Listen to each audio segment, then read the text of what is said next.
You're listening to Jana, and I'm here with a traditional tale from Russia, from the time of the Tsars. They were the kings or emperors of Russia. The story involves a magical bird that appears in quite a few Russian tales. This is a firebird with feathers that shine at night. There's also another animal associated with Russia, a grey wolf.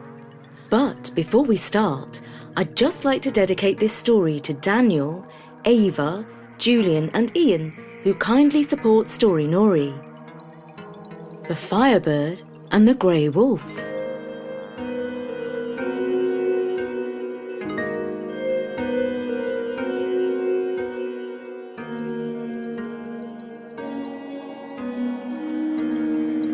In a faraway kingdom, there was a Tsar named Vislav Andronovich.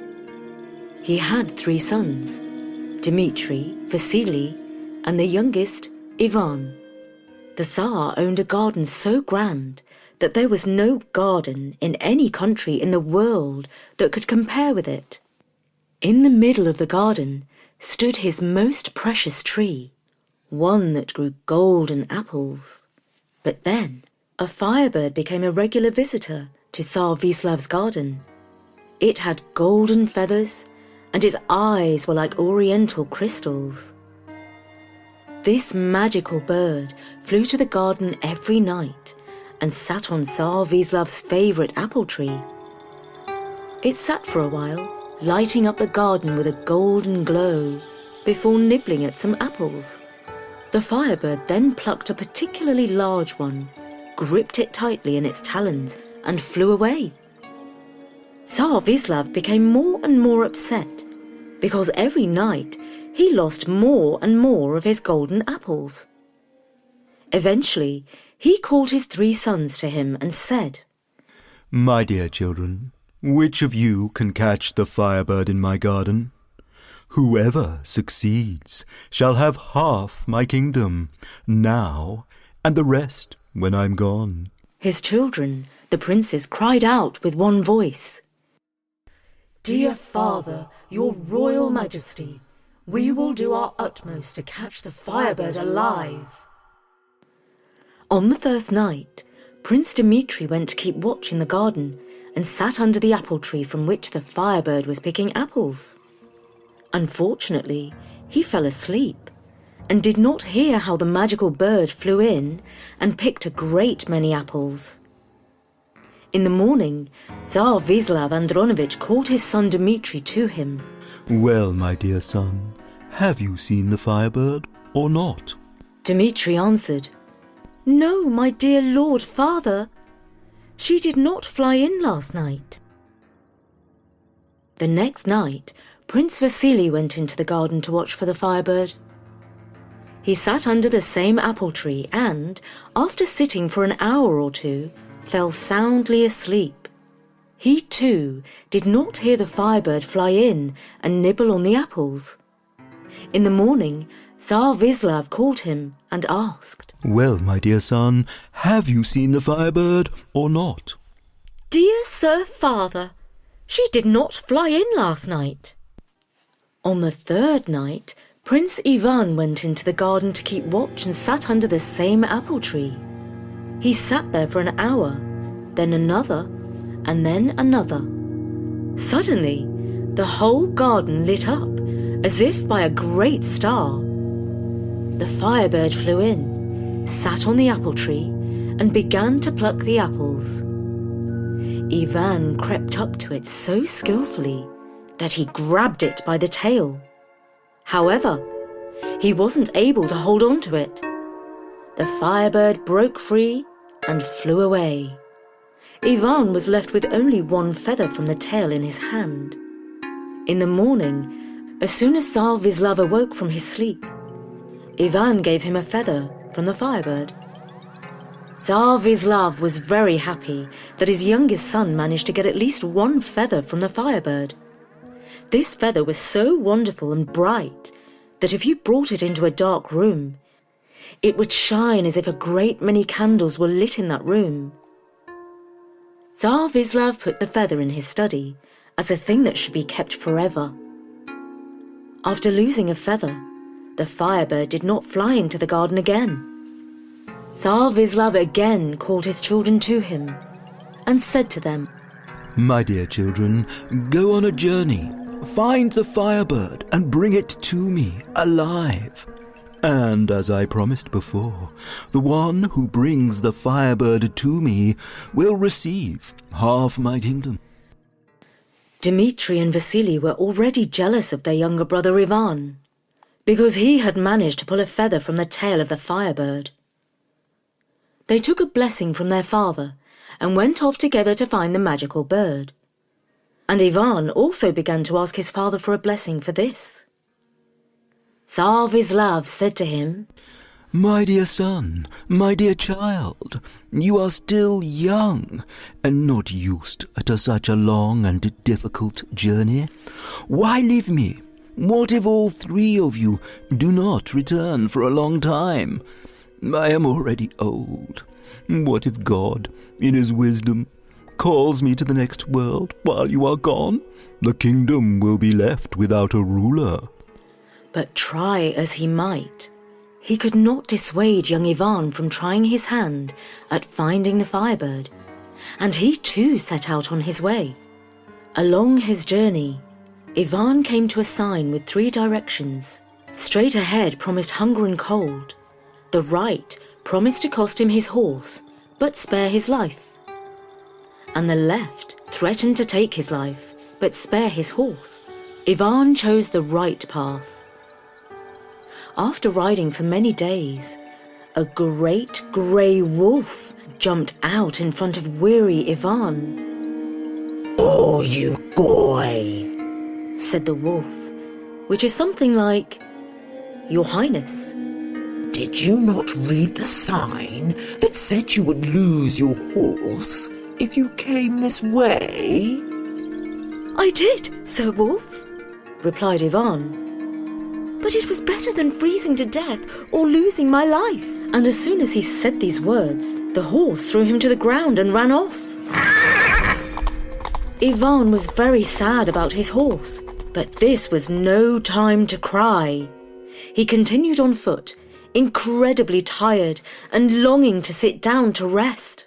Then the grey wolf caught up with him and said, "I feel sorry for you, Ivan, that you are exhausted on foot. Climb on my back and tell me where to take you." Ivan explained his quest for the Firebird. The grey knew exactly where to go. He rushed faster than a horse. By the start of night, he brought Ivan to a stone wall that was not very high, stopped and said, "Well, Ivan, we've arrived. Time to slip off my back and climb over this stone wall. There is a garden behind the wall, and in that garden the Firebird sits in a golden cage. You take the Firebird, but do not touch the golden cage. If you take the cage, you will not be able to escape from the garden. You will be caught immediately." Ivan climbed over the stone wall into the garden, saw the Firebird in a golden cage, gleaming and lighting up the whole garden. He took the shining bird out of the cage and went back. But just as he was about to climb out of the garden, he said to himself, "Why did I take the Firebird without a cage? Where shall I put it?" He returned, and as soon as he took off with the golden cage, there was a dreadful knocking and thunder throughout the garden.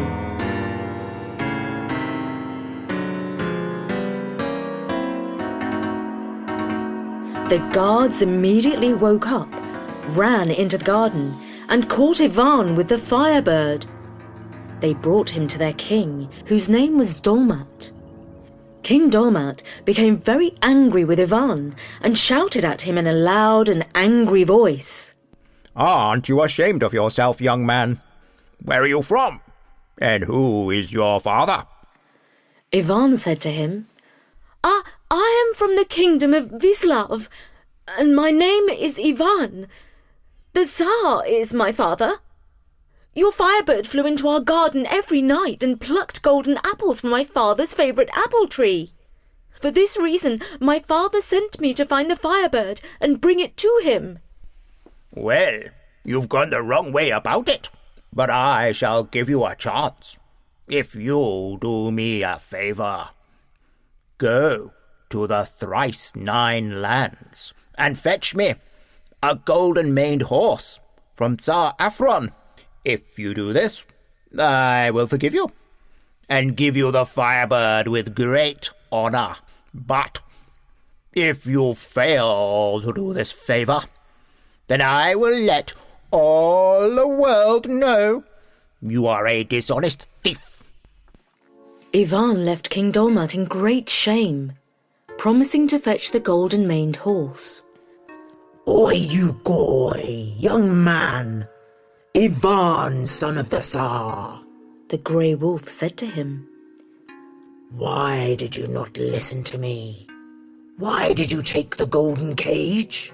I am guilty before you, Ivan said to the wolf. Very well, so be it, said the grey wolf. Climb onto my back. I will take you wherever you need to go. Prince Ivan sat on the grey wolf's back, and the wolf ran as fast as an arrow. They finally reached the kingdom of Tsar Afron at night, and having come to the white stone royal stables, the grey wolf said to Prince Ivan, Go now to these white stone stables. The grooms on guard are all fast asleep. Take the golden-maned horse. When you see a golden bridle hanging on the wall, do not take it, or it will be bad for you. Ivan crept into the white stone stables, took his horse, and was about to escape. Then he saw a golden bridle on the wall, and was so tempted by it that he took it off the nail. As soon as he did this, there was thunder and noise throughout the stables. The grooms woke up, came running, caught Ivan, and led him to Tsar Afron. Tsar Afron began to ask him, Oh, you goy, young man, tell me your country, your father, and your name. To this Ivan answered him, I myself am from the kingdom of Vislav, the son of Tsar Vislav, and my name is Prince Ivan. Well, Prince Ivan, you have done a wrong thing, but I will give you a chance. Fetch me Prince Yelena, the beautiful. I have long loved her with my soul and my heart. Do me this favour, and I shall forgive you and give you the golden bridle with honour. But if you do not do me this favour, then I will let all the world know that you are a stinky, dishonest thief. Then Ivan promised Tsar Afron to fetch the Princess Elena the Beautiful, and felt ashamed at what he had done. Oh, you goy, young man! Ivan, son of the Tsar! The grey wolf said to him, Why did you not listen to me? Why did you take the golden bridle? I am guilty before you, Ivan said to the wolf. Very well, so be it, said the grey wolf. Climb onto my back. I will take you where you need to go. The grey wolf once again carried Ivan on his back and ran swiftly, covering vast distances in a short time. At last, they reached the kingdom where Princess Elena the Beautiful lived. A golden fence surrounded her wondrous garden, and the wolf stopped just outside it. Now, Ivan, said the grey wolf, you must follow my instructions carefully. I will leap over this fence and capture Princess Elena myself. You wait for me here under this oak tree, and when I return, you must not hesitate. Jump on my back immediately, and we shall make our escape. Ivan agreed. The wolf leapt gracefully over the garden fence and waited in hiding until evening, when Princess Elena came into the garden with her attendants. As soon as she approached, the wolf darted out, seized her gently but firmly, and bounded back over the fence. Quick, Ivan! The wolf called. Jump onto me now! Ivan climbed onto the wolf's back, and they sped away with Princess Elena. Despite the commotion raised in the palace, no one could catch them, and soon they were far away from the kingdom. As they travelled, Ivan and Elena began to talk, and before long, they had fallen deeply in love. When they neared the kingdom of Tsar Afron, Ivan became sorrowful. How can I give up the princess I now love with all my heart? The grey wolf, ever loyal, comforted him. Do not despair, Ivan. I will transform myself into the likeness of Princess Elena. Take me to Tsar Afron. He will be very pleased and let you have the golden-maned horse. Little will he realize that his beautiful bride is a grey wolf in disguise. Ivan was delighted with this plan. He climbed down from the grey wolf's back, and then, all of a sudden, there were not one, but two Princess Elenas standing before him. Now that was magic. He escorted the one who was really the wolf in disguise to Tsar Afron. Tsar Afron was delighted and happily exchanged the horse with the golden mane and the golden bridle for the princess. Then Ivan returned to where he left the real Princess Elena and lifted her onto the horse with the golden mane. They travelled to the court of King Dolmat, who happily exchanged the Firebird for the horse, and at last they set off for home. But on the way, they ran into his brothers, Dmitri and Vasily, who were furious to see that their little brother Ivan was returning not only with the Firebird, but with a beautiful princess too. They drew their swords and were about to attack their little brother, when the grey wolf jumped out of the bushes and filled them with terror. They galloped away on their horses as fast as they could and did not dare return for a very long time. So Ivan, without his brothers, came to his father the Tsar and presented him with the Firebird. His father was overjoyed to see him, though worried about his other sons. Ivan and Princess Elena the Beautiful were married and eventually became Tsar and Tsarina of the kingdom, and lived happily ever after, while the Firebird lit up the garden at night with a golden light and only ate the apples that it was given. And as for the grey wolf, he lived in the gatehouse of the palace with his wife and cubs, making sure that no thieves or bad people ever entered the grounds again. And that was the tale of the Firebird and the grey wolf from Russia.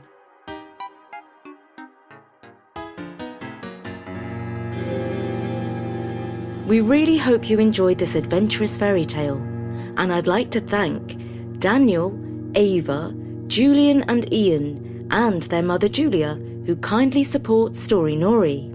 From me, Jana, see you next time!